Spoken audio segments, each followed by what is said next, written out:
तो सीधे तौर पर हमारी जेब और हमारे फ्यूचर से जुड़ा है। आज हम बात करेंगे आइडल कैश, यानी बिना निवेश किए रखे गए नकद पैसे के छिपे हुए खतरों के बारे में, और साथ ही समझेंगे वेल्थ बनाने का असली गणित।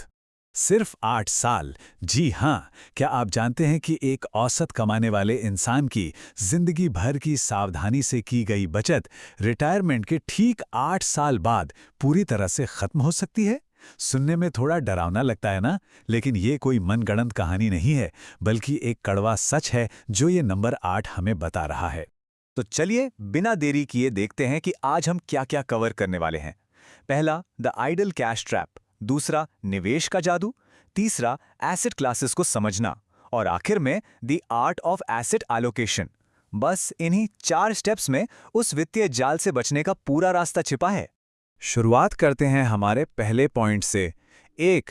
द आइडल कैश ट्रैप या सुरक्षित बचत का भ्रम। एक बहुत ही सिंपल सा उदाहरण लेते हैं। मान लीजिए किसी की उम्र 30 साल है, महीने के 50,000 रुपये की इनकम है और खर्चों के बाद 20,000 रुपये की बचत होती है।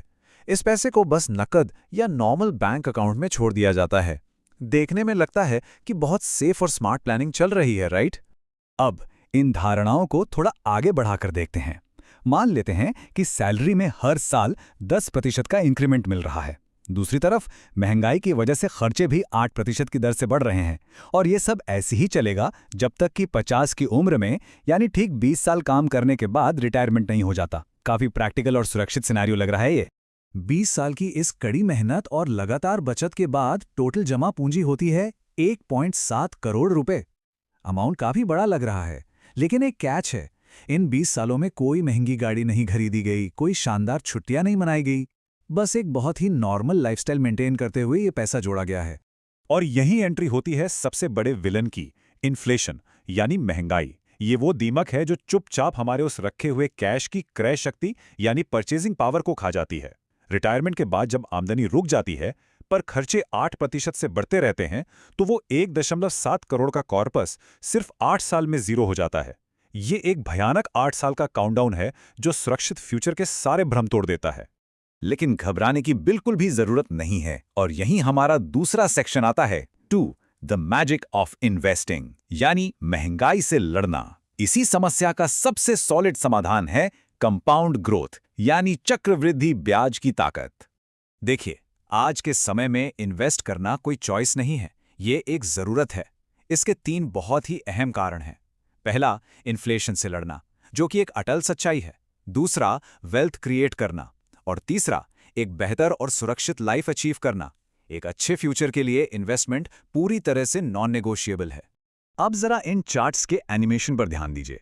जैसे ही ये चार्ट एनिमेट होता है, फर्क बिल्कुल साफ नजर आता है। बाईं तरफ वो आइडल कैश है जो 1.7 करोड़ पर ही अटका हुआ है, पर दाईं तरफ वाला बार देखिए, ये तेजी से ऊपर जाकर सीधा 4.26 करोड़ रुपए तक पहुंच गया। ये वही महीने के 20,000 रुपए हैं, बस इन्हें ऐसी जगह इन्वेस्ट किया गया है जहां 12% का रिटर्न मिल रहा हो। तो यहां हमने क्या देखा? सिर्फ अपने बचे हुए कैश को सही जगह काम पर लगाने से वेल्थ लगभग 2.4 गुना ज्यादा हो गई। यही वो मजबूत ढाल है जो रिटायरमेंट के बाद आने वाली किसी भी आर्थिक तंगी से पूरी तरह बचा सकती है। आइए अब हम अपने तीसरे सेक्शन की तरफ बढ़ते हैं। 3 पॉइंट अंडरस्टैंडिंग एसेट क्लासेस। पैसा कहाँ लगाना है ये जानना बहुत जरूरी है, क्योंकि हर इन्वेस्टमेंट के साथ अलग अलग रिस्क और रिटर्न जुड़े होते हैं। कोई एक तरीका हर जगह फिट नहीं बैठता। इस सीधी तुलना को देखिए। एक तरफ फिक्स्ड इनकम है जहां मूलधन सुरक्षित रहता है, लेकिन रिटर्न्स कम होते हैं और इन्फ्लेशन का खतरा हमेशा बना रहता है।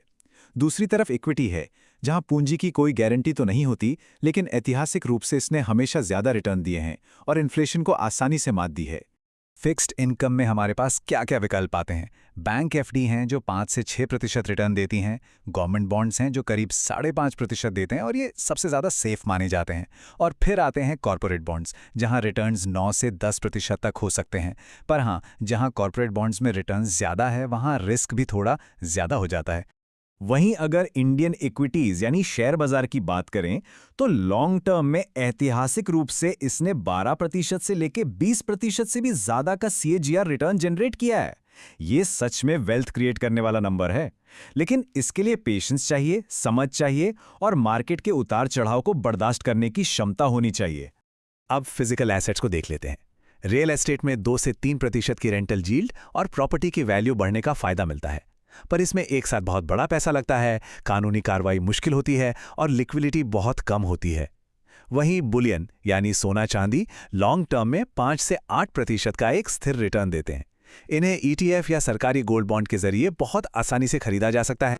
हो सकता है इस चर्चा में क्रिप्टो का ख्याल भी आ रहा हो, तो सीधा सा जवाब यह है कि क्रिप्टो में फिलहाल रेगुलेटरी फ्रेमवर्क और इन्वेस्टर्स को सुरक्षित रखने वाले नियमों का सख्त अभाव है।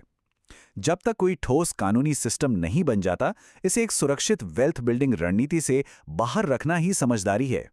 तो फिर सबसे बेहतरीन रणनीति क्या है? इसका जवाब मिलेगा हमारे आखिरी सेक्शन में। 4. The art of asset allocation. सही तरीके से पोर्टफोलियो बनाना ही हमारी अल्टीमेट फाइनेंशियल ढाल है। इस टाइमलाइन को ध्यान से देखिए।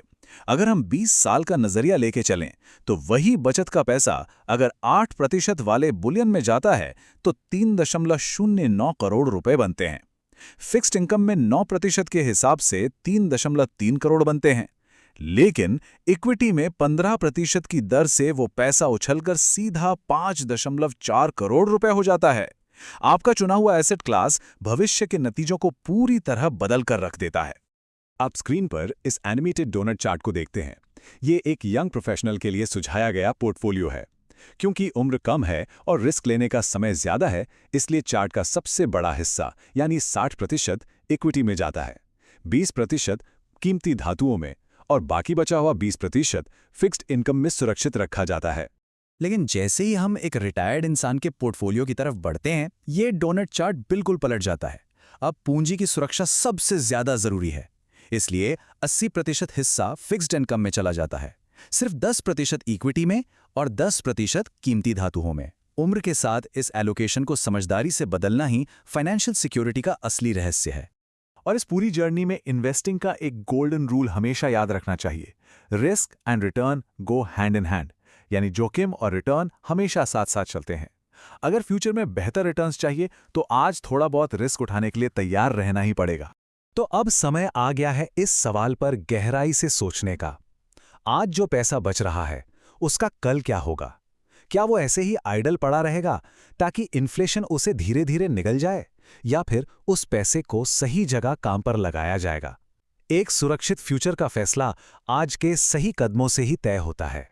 अगर ये एक्सप्लेनर आपके लिए वैल्यूएबल रहा हो और ऐसी ही फाइनेंशियल नॉलेज आगे भी चाहिए, तो वीडियो को लाइक ज़रूर करें, इसे दोस्तों और परिवार के साथ शेयर करें ताकि वो भी अपने फ्यूचर को मास्टर कर सकें, और चैनल को सब्सक्राइब करना बिल्कुल ना भूलें। जुड़ने के लिए बहुत